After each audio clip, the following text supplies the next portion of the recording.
Thank you, David. Good morning. I welcome you here. I'm glad that you're here to participate in this service with me this morning. If you're here for the first time, I give you a special welcome.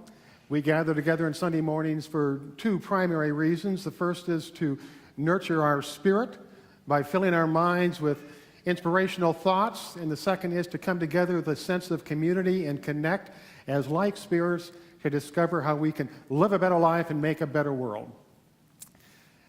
Now, we have some very special guests with us this morning. Donna Johnson, would you and your group come up here, please? Come on, don't be shy.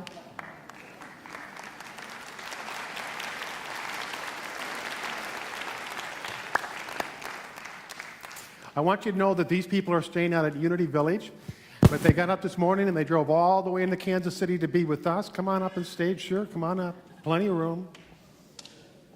You get over here. This is my good friend Donna Johnson. Some of you might remember her when she was in school. She orchestrated the Wednesday night service, and now she has her own church in Fairfax, Virginia. She's one of the outstanding ministers in the Unity movement, and we're so proud of her. And this is her group, our brothers and sisters in Unity.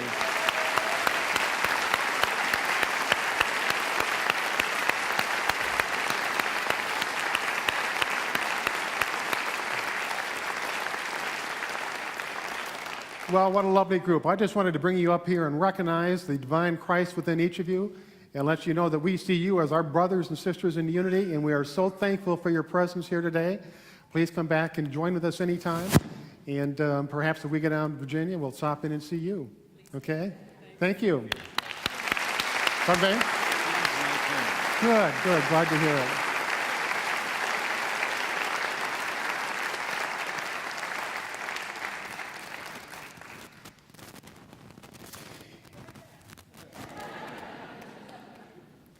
I'd also like to recognize Jim and Joan Jordan. Would you two stand up, please?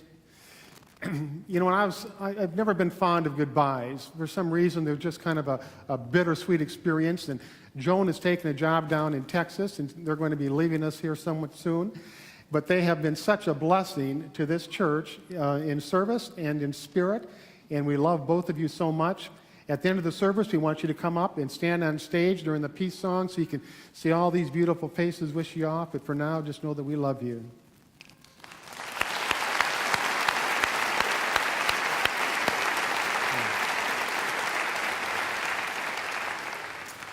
You know, I think from time to time, we need to question the way we think. If we don't, we get locked into a certain way of thinking. We don't open ourselves up to new thought. And when something happens in our lives, we try to fit it into our belief system, and if it doesn't fit, that's where the struggle and the strain comes in. There's always something new to learn. I read in a Newsweek magazine this week that in a survey of 22 countries, 20% of the people believed that aliens are walking among us disguised as earthlings. 20% of the people. That's 1, 2, 3, 4, 5. Statistically, one of you believe that aliens are walking among us as earthlings. 1, 2, 3, 4, 5. One of you believes that aliens are walking among us as earthlings. So what do you think?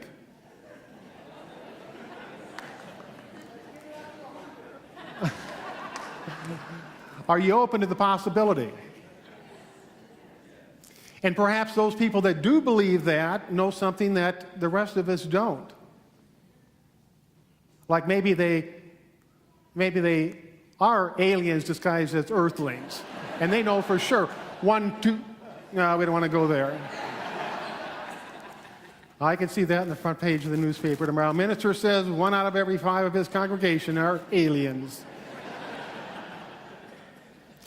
But it's true, when we lock ourselves into a certain way of thinking and we don't allow that flexibility to take in new thought, that's when the problems and the struggles and the strains in life come about. Now, when I was 9 or 10 years old, I was helping my cousin Ossie build a doghouse, and the frame was good, but the wood on the sides of the doghouse had rotted out, so he was putting up new boards on the side of the doghouse. And every time he took a nail out of the sack and he put it up to pound it into the wood, if the head of the nail was next to the wood and the point was facing him, he'd give the nail back to me, tell me to throw it away because the manufacturer put the head in the wrong end. Well, I didn't know any better. never having built anything, so it seems like I was throwing away every other nail. Thank God my father came by and straightened Cousin Ozzie out. He said, Ozzie, you don't have to throw away those nails. Those are meant for the other side of the doghouse.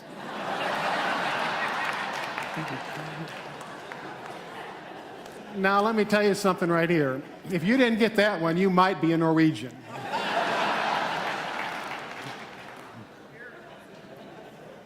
So let's talk about observing the way we think and perhaps questioning some of the thoughts that we have. And this morning, I'd like to focus on Mother Earth.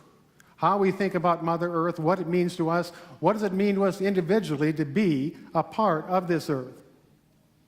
To do this, I'm going to review with you the history of this great earth of ours. And as you all know, I love to tell the story of evolution. 14 billion years ago, there was a big bang. For 10 billion years, little bits of matter began to gather together and congregate, and it took on a snowball effect. Now remember, this is over 10 years until there were these giant supernova stars. And if the Earth were the size of a thimble, one of those giant supernova stars would be the size of this building by 5 times. If you take this building and you stack it up 5 times on top of each other, that's how big these stars are compared to the Earth, which is nothing more than a thimble. Well, these stars got so big that they exploded, and when they exploded, bits of the stars, as well as stardust, blew through the universe. And one of those bits was our sun. And our sun was traveling at 500,000 miles an hour through the universe, and behind it were a line of planets that were following it. And for 3 billion years, they just took a joyride through the universe at 500,000 miles an hour. Now, one of those planets was the Earth. And there's something very, very special about the Earth. Its distance from the sun and its place in the atmosphere made it such that it was able to do something that no other planet could do. And after 13 billion years of evolution, 1 billion years ago, something happened that had never happened before. As the Earth began to cool down, it rained. And it rained for 1 million years, the scientists tell us. 1 million years it rained, creating oceans. And the oceans spread over the Earth. Now, the surface of the Earth was too hot for anything to exist on top of it, so tiny ancient bacteria found its home in the crevices on the ocean floor of the Earth. It was almost like they were in the Earth's womb. And these tiny bits of bacteria just hovered in there, and they were comfortable, and the Earth protected them. Well, just like any good parent feeds its baby, the Earth began to feed this bacteria by absorbing the sun. And when that happened, the bacteria took on the sun, it gave them nitrogen, and the bacteria were able to merge together. Somehow, some way inside them, they had a sense of direction, they had a consciousness with this new life that they were given, that they needed to join together and they needed to be in unity if they were going to survive, and they did that. And that led to multicellular organisms. Those were our ancient ancestors. That's where we came from. That is the evolutionary process. Now, when we stop and think about this earth that we're on, what we fondly call Mother Earth, that is a literal term. The earth is our mother. Every single thing you see, every single thing there is, every single person in here, but let me say 80% of the people in here came forth from this earth. We wouldn't be here without it. The seat that you're sitting on, the clothes that you're wearing, the food that you eat, all a result of Mother Earth providing for us what we needed to evolve to this point in time.